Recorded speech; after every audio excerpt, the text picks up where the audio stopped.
नमस्कार, मैं प्रिया और आप देख रहे हैं बिहार न्यूज। बिहार में पंचायत चुनाव का काउंटडाउन शुरू हो गया है। अगर कोरोना की स्थिति सामान्य रही तो सितंबर में पंचायत चुनाव भी हो सकते हैं। इसको लेकर राज्य निर्वाचन आयोग ने पंचायत राज योजना समिति को अपनी प्रस्ताव भी भेज दिया है। हमारी टीम रोजाना अलग अलग पंचायत क्षेत्रों में जाकर घूम रही है और आपको वहां की समस्याओं से रूबरू करवाती है। इसी कड़ी में आज हमारी टीम ग्राम पंचायत फरना प्रखंड बड़हरा पहुंची और वहां के मुखिया संघ अध्यक्ष रमेश कुमार सिंह से मुलाकात कर ये जानने की कोशिश की कि इस वक्त वहां पर क्या स्थिति है और बाढ़ की समस्या से लोगों को किस तरह की परेशानी हो रही है। तो आइए आज आपकी मुलाकात करवाते हैं ग्राम पंचायत फरना प्रखंड बड़हरा के मुखिया संघ अध्यक्ष रमेश कुमार सिंह से। रमेश जी नमस्कार। नमस्कार, बहुत बहुत धन्यवाद। बहुत बहुत स्वागत है आपका बिहार न्यूज में। बहुत बहुत धन्यवाद। रमेश जी ये बताइए, लगातार बारिश हो रही है, किस तरह की समस्या हो रही है आपके क्षेत्र में लोगों को?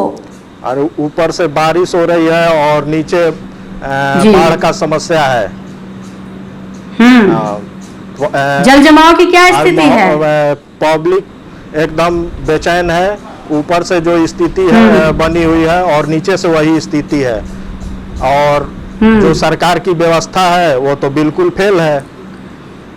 जल निकासी का क्या आपके यहाँ साधन है? कोई जल निकासी का साधन नहीं है, कोई व्यवस्था नहीं है। तो इसके लिए किसी तरह की शिकायत आप लोगों ने दर्ज नहीं करवाई?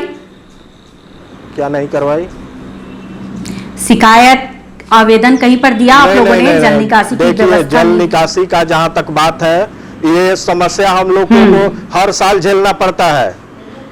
ये जो समस्या है बाढ़ का, सैकड़ों एकड़ हर साल धान का फसल नष्ट हो जाता है, मक्का का फसल नष्ट हो जाता है, सब्जी का फसल नष्ट हो जाता है। और ये समस्या हम लोग को हर साल झेलना पड़ता है, लेकिन इस पर सरकार कुछ ध्यान नहीं देती है। एक केवल सरकार जो हमारा बांध है वहाँ एक गेट लगा देती, सब समस्या खत्म हो जाता। लेकिन सरकार का इस पर कोई ध्यान नहीं है, जिसलिए हम लोगों को काफी परेशानी उठानी पड़ती है। जी तो रमेश जी आप लोग जब शिकायत करते हैं, आवेदन करते हैं, तो क्या जवाब मिलता है आपको? देखिए, आवेदन दीजिए, आवेदन देते समय होता है कि हाँ इस पर तुरंत काम होगा। हम लोग सुनते आ रहे हैं कितने वर्षों से कि वहाँ गेट लगेगा, लेकिन अभी तक तो गेट लगा नहीं। तो रमेश जी आपके जो स्थानीय विधायक है वहाँ के, वो कोई सहयोग नहीं करते हैं इस मामले में? देखिए, विधायक जी तो अभी जीते हुए हैं, अब देखिए आगे क्या करते हैं जी। इसके तो क्या समस्या आ रही है? पहले जो विधायक थे वो तो कुछ किए नहीं जी। हाँ तो रमेश जी ये बताइए क्या क्या समस्या आ रही है जल जमाव के कारण लोगों को वहाँ पर? देखिए, जल जमाव के चलते ही तो हम बता दिए कि ये हर साल की समस्या है हम लोगों को। जी वो तो मैं समझ गई। आवागमन की क्या स्थिति है? लोगों के घरों में पानी घुसा है? आवागमन की पूरा देखिए, अभी हमारा 5 पंचायत में 5 गांव है, 5 गांव जल से घिर गया है। यहाँ नाव की समस्या है, कितने झोपड़ी है उसको तिरपाल चाहिए, सूखा राशन चाहिए, चारा का व्यवस्था चाहिए, लेकिन अभी तक कुछ व्यवस्था नहीं है। कोई सरकारी अधिकारी पहुंचे हैं आपके क्षेत्र में इस तरह की स्थिति का जायजा लेने के लिए? नहीं, कोई सरकारी अधिकारी या ब्लॉक का किसी अधिकारी अभी नहीं पहुंचे हुए हैं ब्लॉक से या जिला लेवल। तो लोगों को भोजन की, तो लोगों को राशन और भोजन कैसे मिल रहा है? अभी क्या उसकी व्यवस्था है? अभी जैसे तैसे लोग अपना काम चला रहे हैं।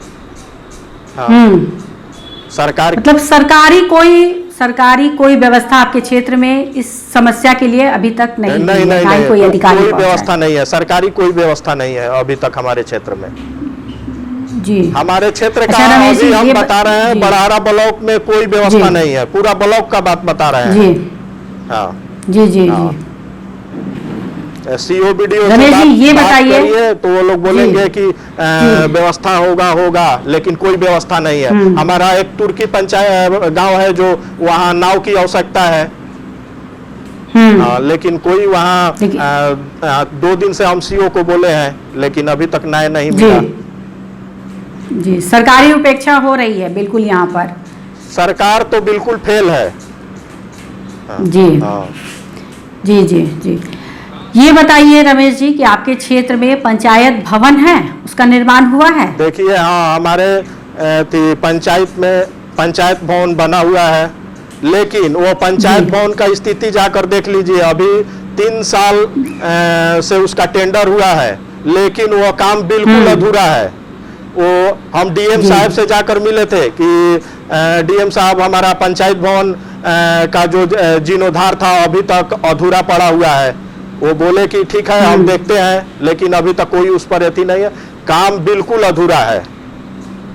बिल्कुल अधूरा है। ये बताइए रमेश जी कि बालू का जो खनन हो रहा है, तो बालू की कमी से क्या समस्या सामने आ रही है आपके क्षेत्र में लोगों को? देखिए, बालू की जो समस्या है, हम तो सुने हैं सरकार 4000 CFT बालू कर दी। बताइए, बालू की समस्या से जितना देहात में गरीब व्यक्ति हैं वो तो बेरोजगार हो गए। और मान लीजिए कि मीडियम आदमी का घर बनाना पड़े तो 10,000 रुपया टेलर बालू मिलता है। तो बालू से इतना समस्या हो गया है कि कहिए मत। या पंचायत का विकास हो, या घर बनाना हो, या इंदिरा आवास बनाना हो, या किसी प्रकार का काम बालू के चलते नहीं हो रहा है, जिसमें इसका सबसे मुख्य कारण है सरकार का विफलता। सरकार बिल्कुल विफल है। जी हाँ। रमेश जी, ये बताइए, सरकारी योजनाएं आपके क्षेत्र में धरातल पर उतरी है या सिर्फ कागजी हो रही है? नहीं, गरीबों को लाभ मिलता है सरकारी योजनाओं का? देखिए, सरकारी योजना जहां तक है, सरकारी योजना जितना जो सरकार के योजना था हम अपने पंचायत में कराए हैं। बहुत ढंग से हम कराए हुए हैं, लेकिन देखिए, कुछ ऐसा योजना है जो पैसा के चलते अभी अधूरा रह गया है। और जो नीतीश कुमार का नल जल करोड़ों का योजना था, उनका करोड़ों का योजना है, एक वार्ड में करोड़ों का योजना है नल जल का, लेकिन ऐसा स्थिति है कि कहीं कोई नल जल चल नहीं रहा है। एक तो हम लोग रोड बनाए, वो रोड टोटल रोड कोनवा दिए। और जो नीतीश कुमार का 7 निश्चय योजना है वो बिल्कुल फेल है, बंदरबाट है। रमेश जी, ये बताइए कि ये बताइए रमेश जी कि नल जल योजना आपके क्षेत्र में काम नहीं कर रही है, तो इसके लिए आप लोगों ने क्या कार्रवाई किया? देखिए, आप लोगों ने सरकारी स्तर से नल जल योजना से हम लोग को बिल्कुल दूर रखा गया। उसमें मुखिया का कोई रोल नहीं है। PhD के माध्यम से उसका टेंडर होता है, और जो टेंडर लेते हैं वो काम कराते हैं, लेकिन जो काम होता है वो 3rd क्लास काम है। अच्छा, तो नल का जल आपके यहाँ पहुंचा ही नहीं है पूरी तरीके से? नहीं, देखिए, नल जल पहुंचा है, लेकिन चल नहीं रहा है। ये नहीं कि नहीं पहुंचा है, हर वार्ड में नल जल लगा हुआ है, लेकिन कोई चल रहा है, सब टोटल फेलियर है। तो ये अफसरों की लापरवाही है या सरकारी उपेक्षा दिख रही है? देखिए, अफसरों का लापरवाही है। हम SDO साहब से बात किए, JE से बात किए, वो बराबर वो देखिए नल जल है जो उनका कभी पाइप फूटा रहता है, कभी कुछ है। हर रोड जो कौन दिया गया है, अभी तो स्थिति है कि अगर बाढ़ जो हमारे पास जो भयावह बाढ़ आता है, उसमें कितना जानवर मरेगी और कितना लोग का गोड़ हाथ टूटेगा, वो नल जल के कारण। रमेश जी, ये बताइए कि आपके क्षेत्र में स्वास्थ्य की क्या स्थिति है? कोरोना अभी पूरी तरीके से समाप्त नहीं हुआ, वैक्सीनेशन का कार्य कितना हुआ आपके क्षेत्र में? देखिए, जो कोरोना काल है और स्वास्थ्य का स्थिति है, तो यहाँ वैक्सीन का स्थिति सही नहीं है। अच्छा, वैक्सीनेशन का कार्य कितना प्रतिशत हुआ, ये बताइए? मान के चलिए, हमारे पंचायत में लगभग 30-35% आदमी वैक्सीन लिए हैं बस। अच्छा, तो स्वास्थ्य केंद्र है आपके यहाँ? हमारे बगल में ही स्वास्थ्य केंद्र है। वहाँ जाकर हम कई बार 1-2 बार शिविर लगवाए हैं, लेकिन कई बार शिविर लगवाने के लिए बोलते हैं, वहाँ वैक्सीन की व्यवस्था उचित जो चाहिए जितना वो नहीं है। अच्छा, तो वैक्सीनेशन का कार्य तो बहुत कम हुआ आपके हाँ, क्षेत्र में, हाँ, इसके लिए हाँ। आप लोगों ने आवेदन दिया, तो क्या जवाब क्या दिया जाता है आप कि लोगों को? वैक्सीन उपलब्ध होगा तो शिविर लगवा दिया जाएगा। अच्छा, वैक्सीन। ये बताइए रमेश जी, इस वक्त और क्या प्रमुख समस्या आ रही है आपके क्षेत्र में? देखिए, समस्या तो पंचायत में बहुत समस्या आती है, हाँ, लेकिन समस्या ऐसा है कि हम कुछ पेंशन का समस्या है जो पंचायत में। अच्छा, तो वृद्धा पेंशन योजना जी, जी। आपके यहाँ धरातल पर है? हाँ हाँ, धरातल पर है, लेकिन ऐसा है कि कितने लोगों को जब से थी खाता के माध्यम से जाता है, जो खाता में पैसा किसी कारण उसका अभी तक 6 साल हो गया, उस पैसा नहीं जा रहा है। और हम सरकार से एक निवेदन करेंगे कि जो 400 रुपया है वो बिल्कुल बुझ लीजिए कि एक चाय पीने का, 1 महीना का चाय पीने का भी पैसा नहीं है। तो सरकार कम से कम उसको 1000 या 1500 रुपया पेंशनधारी का पेंशन करे। पेंशन समय पर मिल जाता है लोगों को? हाँ, समय पर पेंशन आ जाता है।